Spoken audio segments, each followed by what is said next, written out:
बहुत समय पहले एक बूढ़ा आदमी और एक बूढ़ी औरत रहते थे। नेक दिल बूढ़े आदमी ने एक छोटी गौरैया को रखा था, जिसका वह प्यार से पालन पोषण करता था, लेकिन बुढ़िया स्वभाव से चिड़चिड़ी थी। एक दिन जब गौरैया ने अरारोट का थोड़ा सा लेप चख लिया, जिससे वह अपने कपड़े पर कलफ लगाने जा रही थी, वह गुस्से से भर गई। उसने गौरैया की जीभ काट दी और उसे वहां से भगा दिया। जब बूढ़ा आदमी पहाड़ियों के ऊपर से काम करके घर वापस लौटा और पाया कि चिड़िया उड़ गई है, तो उसने पूछा कि वह कहाँ गई। बुढ़िया ने उत्तर दिया कि उसने गौरैया को जीभ कट कर उड़ा दिया। बूढ़े ने इसका कारण पूछा तो बुढ़िया ने बोला कि उसने उनकी जीभ इसलिए काटी क्योंकि वह कलफ वाला लेप चुरा रही थी। यह क्रूरता भरी कहानी सुनकर बूढ़ा बहुत दुखी हुआ। उसने सोचा, हाय, मेरी चिड़िया कहाँ चली गई होगी। बेचारी जीभ कटी गौरैया, अब तेरा घर कहाँ है। बूढ़ा बहुत दूर दूर तक भटकते हुए अपनी प्यारी चिड़िया को ढूंढता रहा और कहता रहा, गौरैया महाराज, आप कहाँ हो। एक दिन एक पहाड़ की तलहटी में बूढ़े व्यक्ति का सामना अपनी खोई हुई चिड़िया से हो गया। उन्होंने एक दूसरे को सकुशल पाकर बधाई दी। फिर गौरैया बूढ़े आदमी को अपने घर ले गई।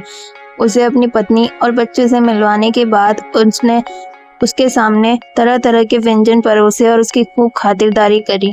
कृपया हमारे मामूली भोजन का आनंद लें, गौरैया ने कहा। यह जैसा भी है, आपका स्वागत है। क्या विनम्र गौरैया है, बूढ़े आदमी ने उत्तर दिया। वह बहुत समय तक गौरैया का मेहमान रहा और हर दिन शाही भोजन का आनंद उठाता रहा। अंत में बूढ़े आदमी ने कहा कि उसे अब घर लौटना चाहिए। चिड़िया ने उसे 2 बांस की टोकरियां भेंट की और विदाई उपहार के रूप में उन्हें अपने साथ ले जाने को कहा। एक टोकरी भरी हुई थी और दूसरी हल्की। बूढ़े आदमी ने कहा कि चूंकि वह कमजोर और वृद्ध है, यह केवल हल्की टोकरी लेगा। उसने उसे कंधे पर उठाया और गौरैया परिवार को उदास छोड़कर वह घर लौट आया। जब बूढ़ा आदमी घर पहुंचा, बुढ़िया बहुत क्रोधित हुई और उसे डांटने लगी। अच्छा, तो बताओ, इतने दिनों कहाँ गायब थे। इस उम्र में ऐसे घूमना अच्छा लगता है। अरे, उसने उत्तर दिया, मैं गौरैया के घर घूमने गया था। जाते वक्त उन्होंने मुझे यह टोकरी विदाई उपहार रूप में दी। फिर उन्होंने यह देखने के लिए टोकरी खोली कि अंदर क्या है। देखो तो वह सोने चांदी और कीमती चीजों से भरी हुई थी। जब लालची और चिड़ी बुढ़िया ने अपने सामने इतना धन देखा तो उसने डांटना छोड़ दिया और खुशी से फूली नहीं समाई।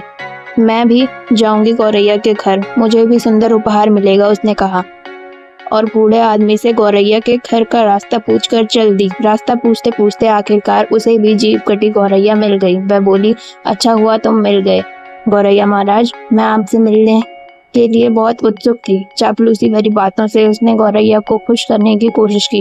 चिड़चिड़ी बुढ़िया को अपने घर पर आमंत्रित करने के अलावा और कुछ कर भी नहीं सकती थी। उसने कोई मेहमान नवाजी नहीं की, ना ही जाते समय कोई उपहार की बात कही।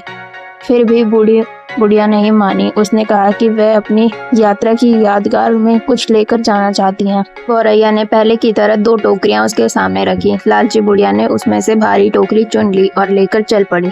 लेकिन जब उसने देखा के लिए टोकरी खोली तो अंदर क्या है, तो उसमें से तरह तरह के भूत और प्रेत निकल आए और उसे सताने लगे। वह दूसरी ओर बूढ़े आदमी ने एक बेटे को गोद लिया और उसका परिवार समृद्ध होता गया। क्या खुशनसीब बुढ़ा था।